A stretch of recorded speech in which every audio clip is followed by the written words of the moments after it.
মানুষ কোনো জায়গায় বিচার পায়নি।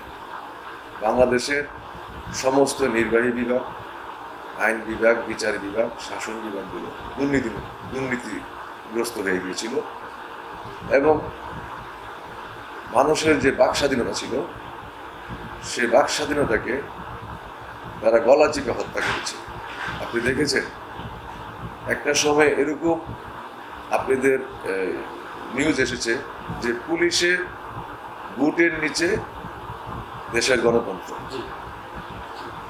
এগুলো কিন্তু অনেক নিউজ এসেছে যে এই পুলিশ একজন আন্দোলনকারী ভাইকে তার অধিকার চাওয়াতে তাকে এমনভাবে প্রহার করে এবং আহত করে রাস্তায় ফেলে তার গলার উপরে, মুখের উপরে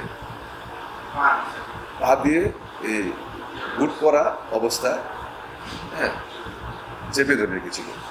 তখনই এই ছবিটা সহ কিন্তু নিউজ হয়েছিল যে বাংলাদেশে মানুষের যে গণতান্ত্রিক অধিকার সেটা লঙ্ঘন হয়েছে, হরণ করা হয়েছে এবং পুলিশের বুটের নিচে এই দেশের জনগণের গণতন্ত্র চাপা রয়েছে। এই বিষয়গুলো এরকমই ছিল যে একজন সাধারণ মানুষ, একজন নাগরিক দেশে কোথাও তার যে বিচার পাবে সে ধরনের কোনো জায়গায় ছিল না।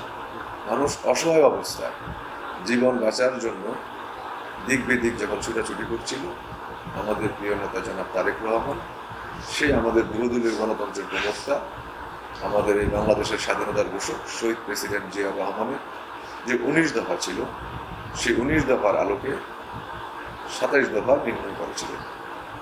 পরবর্তীতে বাংলাদেশে সকল গণতান্ত্রিক রাজনৈতিক সংগঠনগুলোকে নিয়ে প্রায় 64টি নিবন্ধিত এবং অনিবন্ধিত দল এবং এদেশের সামাজিক সংগঠন, পেশাজীবী সংগঠন, মানবাধিকার সংগঠন, বুদ্ধিজীবী সকল শ্রেণী পেশার মানুষদেরকে নিয়ে ঐক্যবদ্ধ হয়ে 31 দফা নির্ণয় করেন।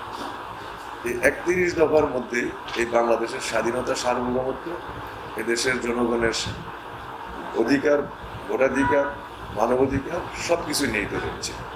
এদেশের সমাজ ব্যবস্থা, রাজনৈতিক, অর্থনৈতিক এবং ধর্মীয় অবস্থা সকল কিছু ব্যাখ্যা এবং বিশ্লেষণ রয়েছে। এই 31 দফা যদি বাস্তবায়ন হয় তাহলে আমরা মনে করি যে এই বাংলাদেশ একটি শক্তিশালী রাষ্ট্র কাঠামো তৈরি হবে।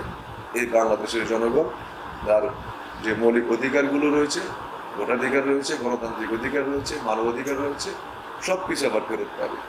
এই জন্য আমরা সকলে ঐক্যবদ্ধ হয়ে বাংলাদেশ জাতীয়তাবাদী দলের নেতৃত্বে, আমাদের প্রিয় নেতা জনাব তারেক রহমানের নেতৃত্বে, আমরা জাতীয়তাবাদী শ্রমিক দল ঢাকা মহানগর দক্ষিণ একসাথে হাতে হাত রেখে কাঁধে কাঁধ মিলিয়ে আমরা 31 দফা বাস্তবায়নের জন্য কাজ করে যাবো ইনশাআল্লাহ।